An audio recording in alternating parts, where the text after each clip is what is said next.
Hyderabad real estate market ఇప్పుడు దేశవ్యాప్తంగా చర్చనీయాంశంగా మారింది. ఎకరం భూమి 100 కోట్ల ధర 200 కోట్లు, చివరకు 237 కోట్ల రూపాయలు. ఈ సంఖ్యలు వింటేనే సామాన్యుడికి షాక్ తగులుతోంది. అసలు భాగ్యనగర భూమి నిజంగానే బంగారమైందా, లేక ప్రభుత్వ వేలం పాటలు, మార్కెట్ హైప్ కలిసి ఒక కొత్త రియల్ ఎస్టేట్ బుడుగను సృష్టిస్తున్నాయా? సర్కారు వేలల్లో పలుకుతున్న రేట్లు నిజంగా మార్కెట్ వాస్తవాలను ప్రతిబింబిస్తున్నాయా, లేక ప్రైవేట్ భూస్వాములకు ధరలు పెంచుకోవడానికి ఒక అధికారిక సర్టిఫికెట్ గా మారాయా? అసలు హైదరాబాద్ రియల్ ఎస్టేట్ రియాలిటీ ఏంటి? సాక్షి టీవీ స్పెషల్ స్టోరీ.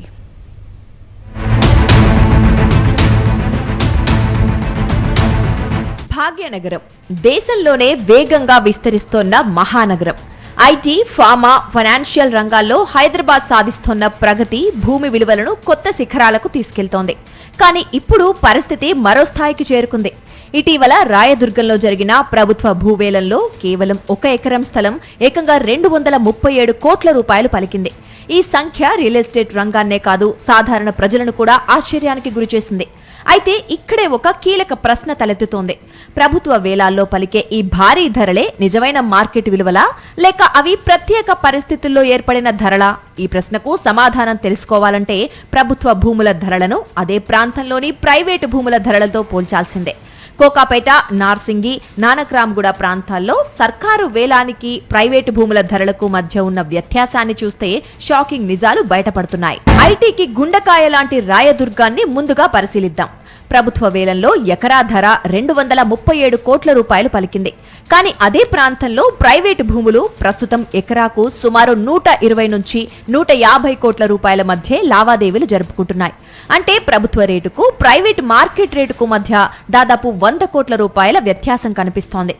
ఇక హైరిచ్ అపార్ట్మెంట్స్ కు కేర్ఎఫ్ అడ్రస్ గా కోకాపేట నియోపోలిస్ ప్రాజెక్టుతో దేశవ్యాప్తంగా గుర్తింపు పొందిన ఈ ప్రాంతంలో ప్రభుత్వ వేలాల్లో ఎకరా ధరలు 100 నుంచి 150 కోట్ల రూపాయల వరకు వెళ్లాయి. కానీ సమీపంలోని ప్రైవేటు భూముల ధరలు మాత్రం 70 నుంచి 90 కోట్ల రూపాయల మధ్య ఉన్నాయి. ఇక్కడ కూడా ప్రభుత్వ వేలం ధరలు మార్కెట్ ధరలను దాటేశాయి. ఫైనాన్షియల్ డిస్ట్రిక్ట్ కు ఆనుకొని ఉన్న నానక్రామ్గూడలో కూడా ఇదే పరిస్థితి. ప్రభుత్వ భూముల ధరలు 80 నుంచి 100 కోట్ల వరకు చేరుకుంటే ప్రైవేట్ మార్కెట్లో మాత్రం 60 నుంచి 75 కోట్ల రూపాయల మధ్య లావాదేవీలు జరుగుతున్నాయి. ఇక నార్సింగిలో ప్రభుత్వ భూములు 50 నుంచి 70 కోట్ల వరకు పలుకుతుండగా ప్రైవేటు భూముల ధరలు 40 నుంచి 55 కోట్ల రూపాయల మధ్య ఉన్నాయి. అంటే దాదాపు అన్ని ప్రీమియం ప్రాంతాల్లో ప్రభుత్వ భూముల ధరలు ప్రైవేటు భూముల కంటే 30 నుంచి 40% అధికంగా ఉన్నాయి. మరి దీనికి కారణమేంటి? ప్రైవేట్ భూముల్లో లేనిది ప్రభుత్వ భూముల్లో ఉన్న ప్రత్యేకత ఏమిటి? 237 కోట్లకు అమ్మిందంటే ఒట్టి ల్యాండ్ అమ్మలేదు, ఇన్ఫ్రాస్ట్రక్చర్ డెవలప్ చేశారు. అక్కడ ఇన్ఫ్రాస్ట్రక్చర్ ఎట్లాంటి ఇన్ఫ్రాస్ట్రక్చర్ చేశారంటే ప్రపంచ స్థాయి ఇన్ఫ్రాస్ట్రక్చర్ చేశారు. కాబట్టి ఎప్పుడైనా బంగారానికి పెడితేనే, నగిషీలు పెడితేనే దాని విలువ బయటకు వస్తుంది, ముడి బంగారంకి రాదు. మీరు అన్నట్టు నా దగ్గరే ఎకరం ఉండి నేను అమ్మితే అది రాదు. సపోజ్ నేను ఒక 100 ఎకరాలు కనుక 200 ఎకరాలు పెట్టి ఆ వరల్డ్ క్లాస్ ఎమ్యూనిటీస్ కనుక పెడితే గవర్నమెంట్ దగ్గర కొన్నాళ్ళు మన దగ్గర మాత్రం ఎందుకు కొనరు? వాళ్ళకి కావాల్సింది ఆ క్లాస్ ఎమ్యూనిటీసు రీచ్ ఉండాలి. అది గవర్నమెంట్ ఇచ్చింది ఇన్ఫ్రాస్ట్రక్చర్.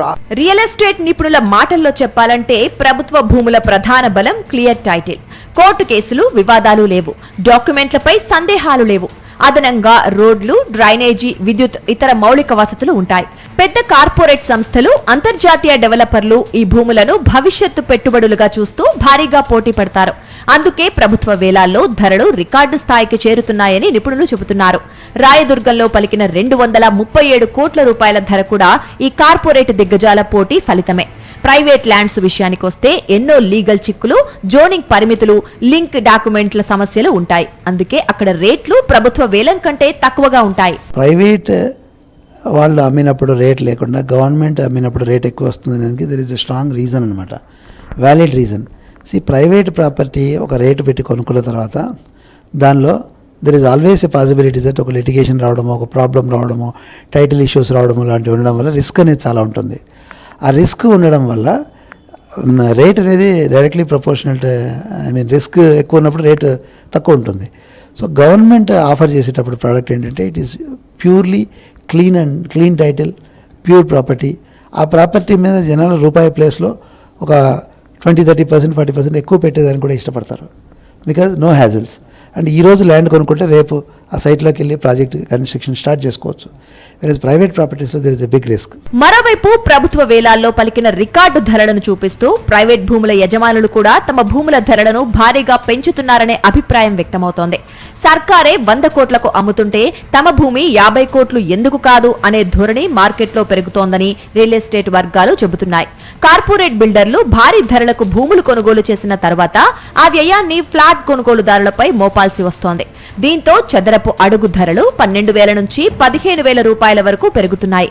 ఫలితంగా కోకాపేట, నార్సింగి, నానక్రామ్గూడ ప్రాంతాల్లో సాధారణ 3 BHK ఫ్లాట్ కొనాలంటే 2 నుంచి 3 కోట్ల రూపాయలు ఖర్చు చేయాల్సిన పరిస్థితి ఏర్పడుతోంది.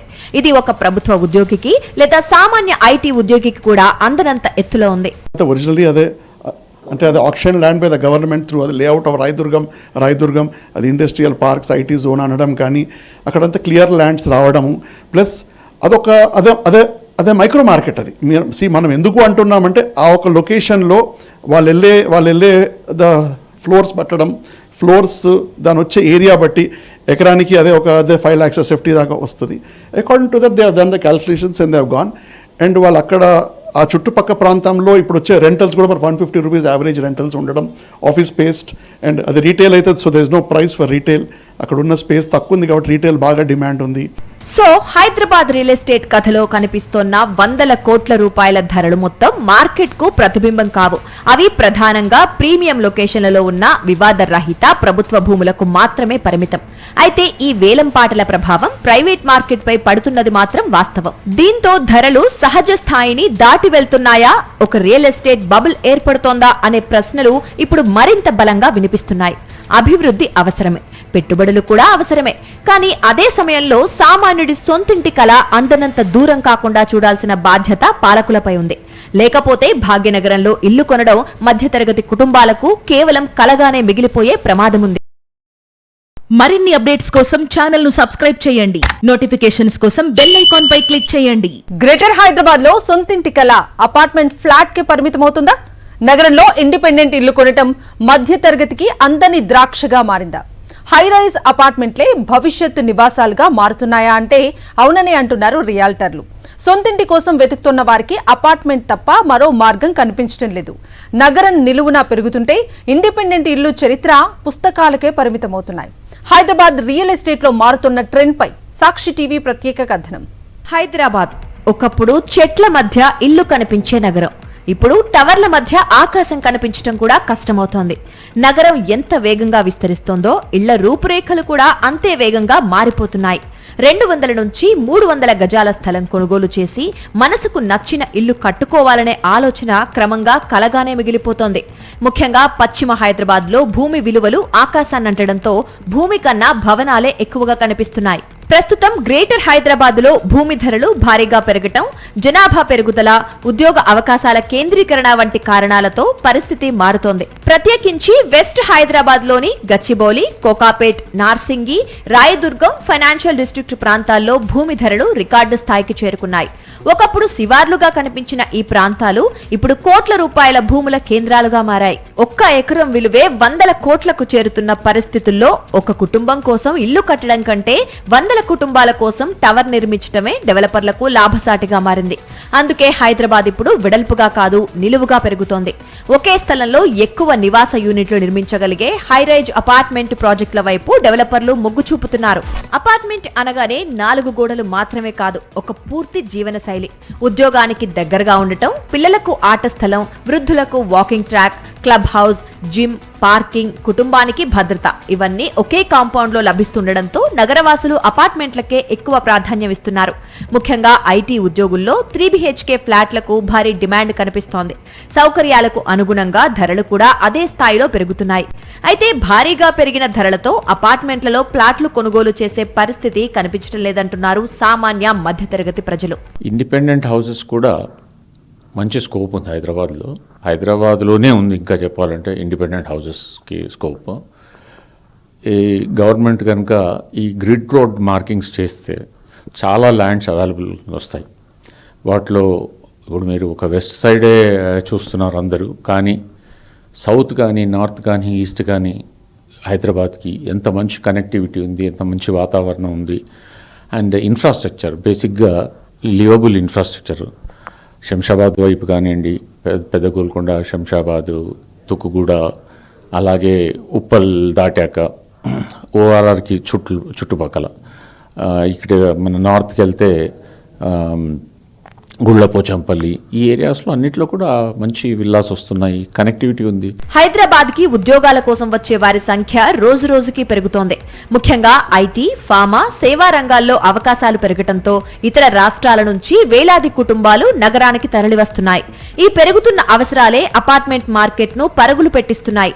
తాజా అంచనాల ప్రకారం హైదరాబాద్ లో ప్రస్తుతం సుమారు 5 లక్షలకు పైగా అపార్ట్మెంట్ యూనిట్లు అందుబాటులో ఉన్నాయి. గత 5 ఏళ్లలో ఈ సంఖ్య రెండింతలకు పైగా పెరిగినట్లు రియల్ ఎస్టేట్ విశ్లేషణలు చెబుతున్నాయి. గచ్చిబౌలి, నానక్రామ్గూడ, కోకాపేట్, నార్సింగి, మియాపూర్, పటాన్ చెరువు, కొల్లూరు ప్రాంతాల్లో భారీ ఎత్తున హైరేజ్ ప్రాజెక్టులు నిర్మాణంలో ఉన్నాయి. రాబోయే రోజుల్లో ఇది మరింత ఎత్తుకు ఎదగనుందని రియల్ ఎస్టేట్ నిపుణులు అంచనా వేస్తున్నారు. గ్రేటర్ కోర్ సిటీలో ఇండిపెండెంట్ ఇళ్లకు చాలా వరకు తెరపడిందని రియల్ ఎస్టేట్ రంగ నిపుణులు చెబుతున్నారు. అయితే నగర శివార్లలో ఇంకా పెద్ద ఎత్తున భూములు అందుబాటులో ఉన్నాయి.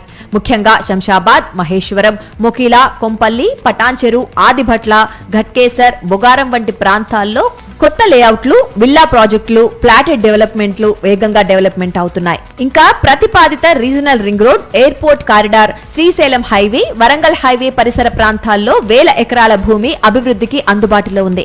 దీంతో నగరానికి కొంత దూరంలో పెద్ద స్థలం, ప్రశాంత వాతావరణం, ప్రైవసీ కోరుకునే కుటుంబాల కోసం విల్లాలు, డ్యూప్లెక్స్, ఇండిపెండెంట్ ఇళ్లు రూపుదిద్దుకుంటున్నాయి. వాళ్ళ సొంతింటి కళ ఇప్పుడు నెరవేరే పరిస్థితి లేదు. దానికి కారణం ఏంటంటే ఒక 150 గజాలు కొనుక్కొని ఇల్లు కట్టుకుందాం అంటే ఇక్కడ స్థలాలు లేవు. ఇండిపెండెంట్ హౌస్ కొనుక్కొని ఉండాలంటే ఎక్స్పెన్సివ్ అయిపోయింది, ల్యాండ్స్ లేవు. సిటీకి అవుట్స్కట్స్లో పోయి కొనుక్కొని ఉండాలంటే ల్యాండ్ వాల్యూ పెరిగిపోతుంది. పోనీ ల్యాండ్స్ ఉన్నాయా అంటే ల్యాండ్ వాల్యూ వలన సామాన్యులు కొనుక్కోని పరిస్థితికి వస్తుంది. అక్కడ నుంచి మళ్ళీ సిటీలో ఉద్యోగం చేసుకోవడానికి, రావడానికి, పోవడానికి వాళ్ళ సాధక బాధలు చూస్తే చాలా ఆగమ్య గోచరంగా ఉంది. దీంట్లో భాగంగానే ఇప్పుడు అపార్ట్మెంట్లో తీసుకోవడానికి వస్తే సిటీలో పరిధిలో సింగిల్ బెడ్రూమ్స్ కానీ మరి వీటికి డబుల్ బెడ్రూమ్ అన్నట్టు ఆ ఫ్లాట్లే దిక్కు అన్న పొజిషన్కి వచ్చేస్తున్నారు ఇప్పుడున్న సిటీ జనరేషన్లో. మొత్తం మీద హైదరాబాద్ కథ ఇప్పుడు 2 దిశల్లో సాగుతోంది. నగరంలో కాంక్రీట్ టవర్లు భవిష్యత్తును నిర్మిస్తుంటే శివార్లలో మాత్రం సొంతింటి కళ ఇంకా ఊపిరి పీలుస్తోంది. భూమి విలువలు పెరిగే కొద్దీ నగరం అపార్ట్మెంట్ల వైపు పరుగులు పెడుతోంది.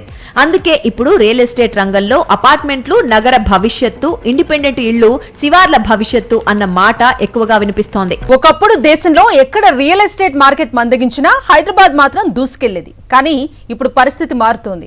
భారీగా నిర్మించిన అపార్ట్మెంట్లు అమ్ముడు కాక బిల్డర్లు ఇబ్బందులు ఎదుర్కొంటున్నారు. తాజా రియల్ ఎస్టేట్ మార్కెట్ రిపోర్ట్స్ అదే విషయాన్ని స్పష్టం చేస్తున్నాయి. గ్రేటర్ హైదరాబాద్ పరిధిలో 80,000కు పైగా ఫ్లాట్లు విక్రయాలు కాకుండా మిగిలిపోయాయా? అసలు వాస్తవ పరిస్థితి ఏంటి? హైదరాబాద్ రియల్ ఎస్టేట్ రంగంలో జరుగుతున్న పరిణామాలేంటి? దేశం మొత్తం ఒక్క లెక్కైతే హైదరాబాద్ రియల్ ఎస్టేట్ మరో లెక్క అనే నానుడి గత కొన్నేళ్లుగా నిజమైంది. నోట్ల రద్దు, కరోనా మహమ్మారి వంటి సంక్షోభాల సమయంలో కూడా హైదరాబాద్ రియల్ ఎస్టేట్ మార్కెట్ నిలకడగా కొనసాగింది. దేశంలోని ఇతర మెట్రో నగరాలతో పోలిస్తే ఇక్కడ డిమాండ్ బలంగా ఉండటంతో దేశ విదేశాల పెట్టుబడిదారులు భారీగా పెట్టుబడులు పెట్టారు. అయితే ఇప్పుడు పరిస్థితులు కొంత భిన్నంగా కనిపిస్తున్నాయి. పలు రియల్ ఎస్టేట్ అధ్యయన సంస్థల నివేదికల ప్రకారం గ్రేటర్ హైదరాబాద్ పరిధిలో నిర్మాణం పూర్తయినా విక్రయాలు కాకుండా మిగిలిపోయిన ప్లాట్ల సంఖ్య 80,000కు పైగా ఉన్నట్లు నైట్ ఫ్రాంక్ లాంటి సంస్థల అధ్యయనంలో తేలింది. దీంతో మార్కెట్లో ఇన్వెంటరీ ఒత్తిడి పెరుగుతోందనే అభిప్రాయాలు వ్యక్తమవుతున్నాయి. అయితే ఇదంతా అపోహ మాత్రమేనని, వాస్తవ పరిస్థితి అలా లేదని కొట్టిపారేస్తున్నారు కన్స్ట్రక్షన్ ఎక్స్పర్ట్స్. రియల్ ఎస్టేట్ రంగం ఎప్పుడూ 5 ఏళ్లు అడ్వాన్స్గా ఉంటుందని, ఒక ప్రాజెక్టు నిర్మాణం మొదలుకుని సేల్ అయ్యే వరకు 5 నుంచి 6 ఏళ్లు కూడా పడుతుందని, 1 ఏడాది క్రయ విక్రయాలు చూసి అలాంటి అభిప్రాయానికి రావాల్సిన అవసరం లేదు అంటున్నారు. ప్రాజెక్ట్స్ అనేవి కంటిన్యూస్గా కడుతూనే ఉంటారు. Because we will be having some infrastructure and people who are working for the organization and continuity of the business. ఇప్పుడు ఈరోజు మార్కెట్ బాగుంది బాగలేదని కన్స్ట్రక్షన్ ఒక ప్రాజెక్ట్ స్టాప్ చేస్తే మళ్ళీ ఇంకో ప్రాజెక్ట్ స్టార్ట్ చేయాలంటే there will be lot of time in between. So ఇటువంటివన్నీ చూసుకొని ఏ బిల్డర్ అయినా సరే వాళ్ళు ప్లానింగ్ అనేది నెక్స్ట్ 5-6 ఇయర్స్కి అనుగుణంగా వర్క్ చేస్తుంటారు.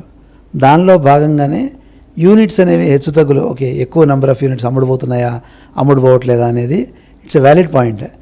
ఐటీ రంగంలో నియామకాల మందగమనం, ప్రపంచ ఆర్థిక అనిశ్చితి, పశ్చిమాసియా ఉద్రిక్తతలు, పెరిగిన వడ్డీ రేట్లు, భారీగా పెరిగిన గృహ ధరలు ఇవన్నీ కలిసి కొనుగోలుదారుల నిర్ణయాలపై ప్రభావం చూపుతున్నాయని విశ్లేషకులు చెబుతున్నారు. ముఖ్యంగా మధ్యతరగతి కుటుంబాలకు అందుబాటు ధరల్లో గృహాలు లేకపోవడం విక్రయాలపై ప్రభావం చూపుతోందని అభిప్రాయాలు వ్యక్తమవుతున్నాయి.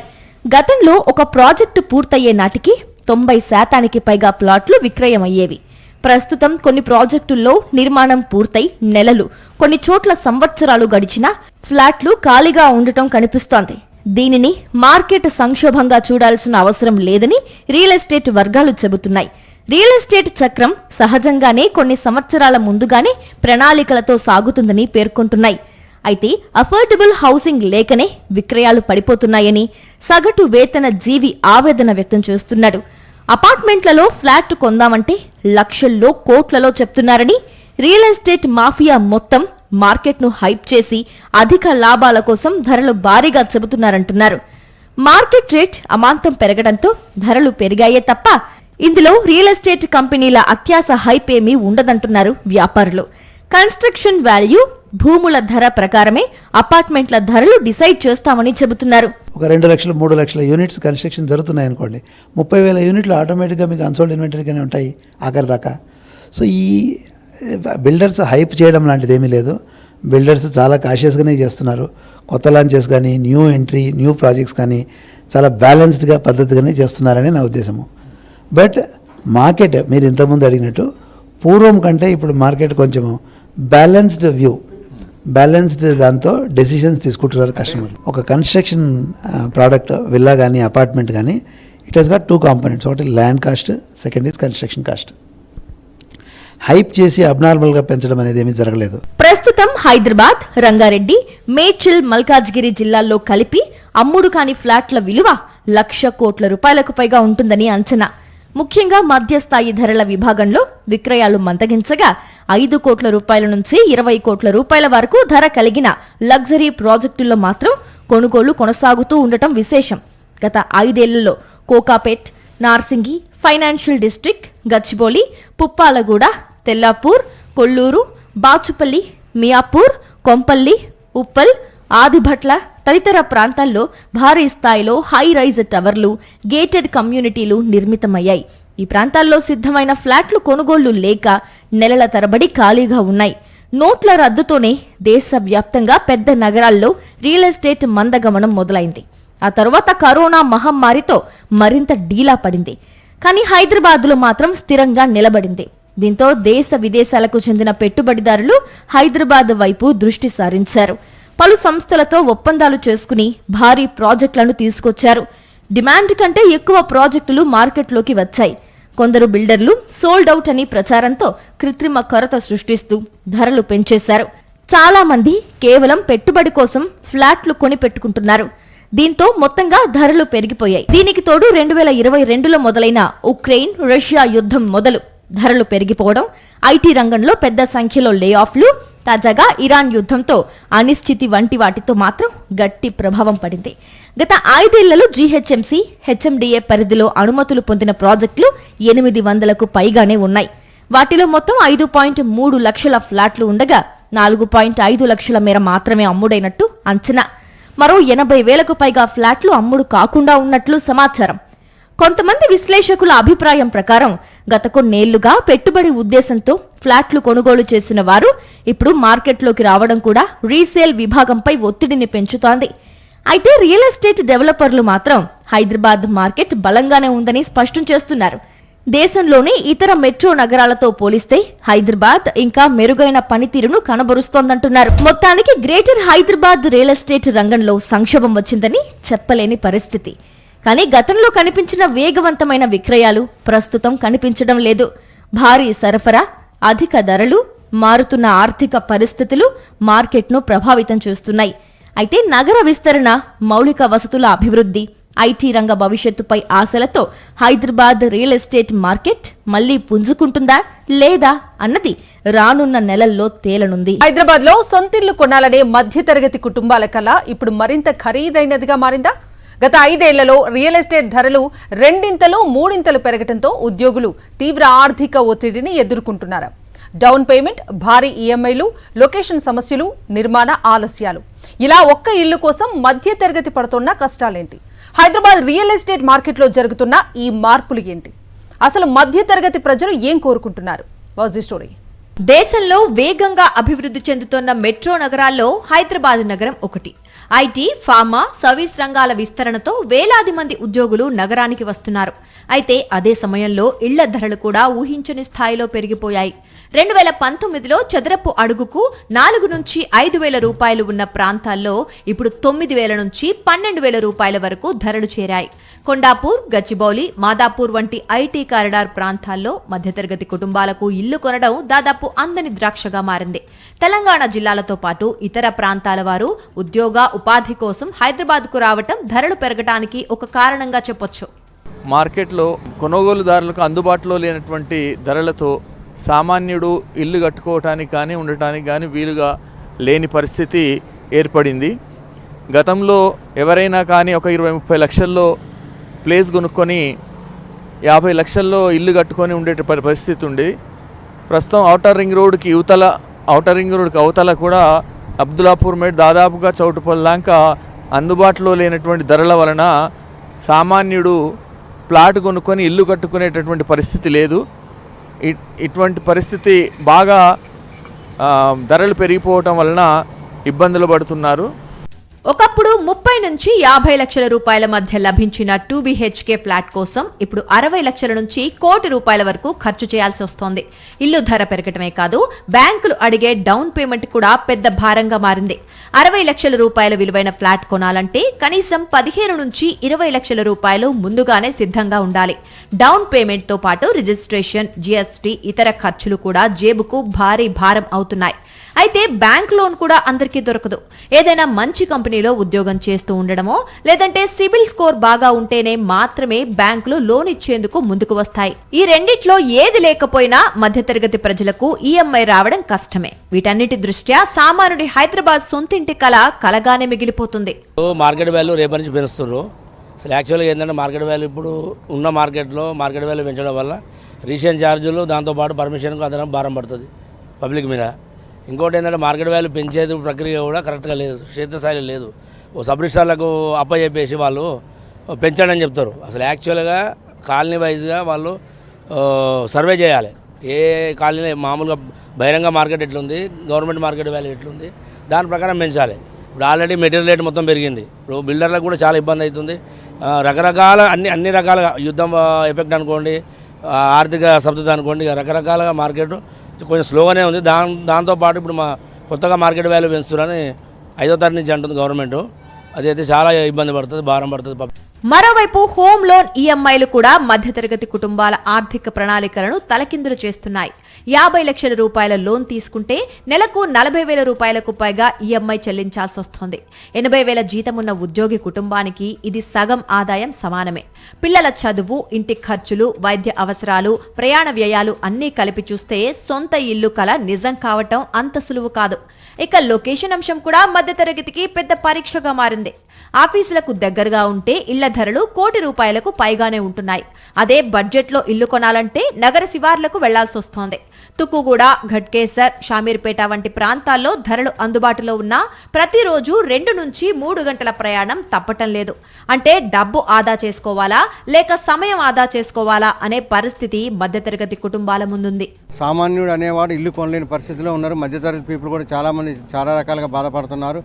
దానికి తోడు ప్రజెంట్ ఉన్న సిచ్యువేషన్లో రేపటి నుంచి ఎట్లాగో మళ్ళీ మున్సిపాలిటీలు చేసి దాంట్లో రిజిస్ట్రేషన్ రేట్లు పెంచడం వల్ల సామాన్యుడిపై ఇంకా భారం పడుతుంది. అలాగే డీజిల్ రేట్లు, పెట్రోల్ రేట్లు ఇవన్నీ పెరగడం వల్ల ఇటుక, కాంక్రీటు, సిమెంట్ ఇవన్నీ కూడా విపరీతమైన రేట్లు పెరగడం వల్ల సామాన్యులు ఏమీ కొనలేని పరిస్థితిలో ఉన్నారు. ఇవి ఒకదానికొకటి అనుసంధానమై ఒకదానికొకటి సంబంధించి ఉండి రేట్లు పెరగడం ఉంటా, దానివల్ల అసలు ఏమీ కొనలేని పరిస్థితిలో ఉంది. జీతం కంటే కూడా ఈఎంఐలు ఎక్కువ ఉంటున్నాయి.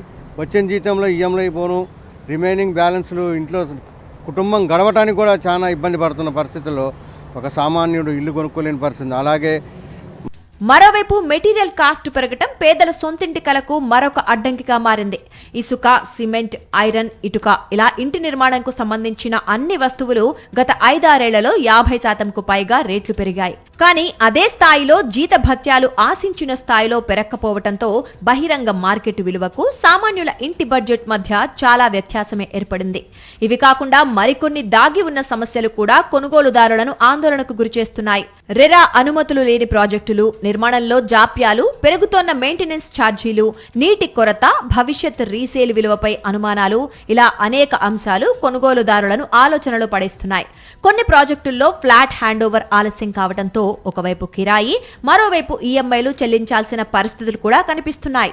ఏదైనా ఒక 60 గజాల ప్లాట్ కొందాం, 100 గజాల ప్లాట్ కొని ఇల్లు కట్టుకుందాం అంటే కూడా అదొక జీవిత కలలా మిగిలిపోయే పరిస్థితి. ఎందుకంటే 60 గజాలు 100 గజాలు అన్నా కూడా ఈరోజు మినిమం 40-50 లక్షలకి తక్కువ లేని పరిస్థితి జాగాకే అవుతుంది. మళ్ళీ ఇల్లు కట్టుకుందామంటే ఏ వస్తువు కొందామన్నా కూడా ఒక ఇసుక కొందామంటే మినిమం 1600-2000 ఒక టన్ను ఉంది. ఇటుక అయినా సరే ప్రతి నిత్యావసర వస్తువులు ఇల్లు కట్టుకోవాలి. ఏదైనా కూడా తలకు మించిన భారం అయిపోవడంతో ఒక మధ్యతరగతి, సగటు మధ్యతరగతి వ్యక్తి ఇల్లు కట్టుకోలేని పరిస్థితిలో మరీ దారుణంగా అయిపోయింది.